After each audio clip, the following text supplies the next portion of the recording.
Karibu sana kwenye YouTube channel yetu ya Wauzaji. Leo tutajifunza jinsi ya kupata lipa namba. Mimi huwa nafundisha taratibu, naelekeza taratibu ili uweze kuelewa na uweze ukawafundisha na wenzako pia na kuelewesha pia. Moja kwa moja tukija kwenye swala la lipa namba, kwanza tuanze lipa namba ni nini? Lipa namba inatumika kwa wafanyabiashara au watu wa huduma, na huwa inatolewa na mitandao ya simu, mfano Tigo au kwa sasa Yasi, Halotel, Airtel, Vodacom, TTCL.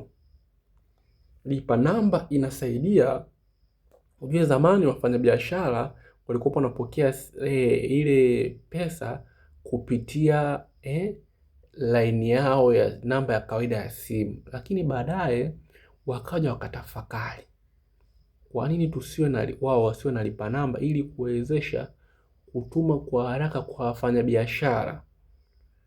Kwa hiyo wakafungua na mabenki nao yakaanzisha CRDB, zote zikawa NMB, zote zikawa na lipa namba, ili ikitokea mteja amekuja pale aweze kuskani tu na kulipia au kulipia kwa haraka, na ile pesa ya kutuma na kutolea iweze kujumuishwa moja kwa moja kwa mteja pasipo kumwathiri yule mfanyabiashara.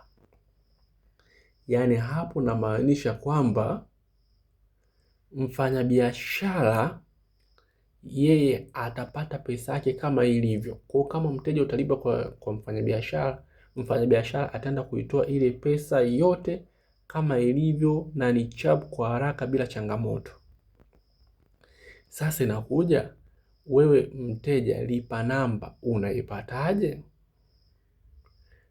Pia cha kwanza, lipa namba inatolewa na watu wa huduma, umeona, wa mitandao ya simu, mfano kama Tigo, Airtel, Tigo kwa sasa Yasi, Halotel, Vodacom, hiyo ndio natoa, au CRDB benki wenyewe au NMB benki.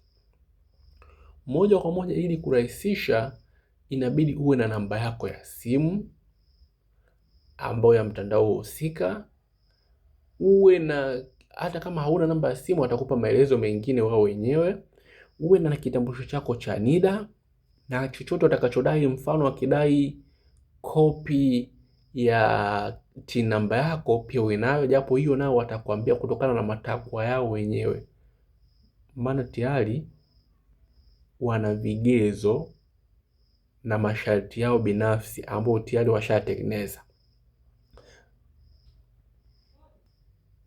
Kwa hiyo ukishaongea nao wao wenyewe watajua jinsi gani watakushauri na watakufungulia, na asilimia kubwa lipa namba huwa ni bure kabisa. Kwa cha kufanya wewe fika kwa hawa wanaojitangaza wanasajili lipa namba, wana access ya kusajili lipa namba, au ukiona haiwezekani basi nenda kwenye duka la Tigo, duka la Voda, duka la Airtel, au duka la Halotel, basi wao moja kwa moja watakufanyia huduma yako hiyo ya kutengenezea chap kwa haraka, na utaanza kuweza kutumia lipa namba.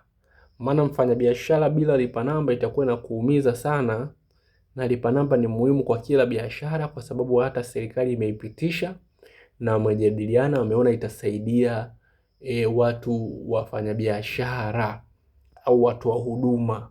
Mtu bora akulipe hapo hapo chap, aendelee na mambo mengine, maana siku hizi cash inazidi kupungua, na siku hizi kila kitu kinaenda kwa mtandao, kila kitu mtandao, na ndio faida yake. Usiache kusubscribe, video kama hizi na nyingine nyingi tayari zipo. Karibu sana.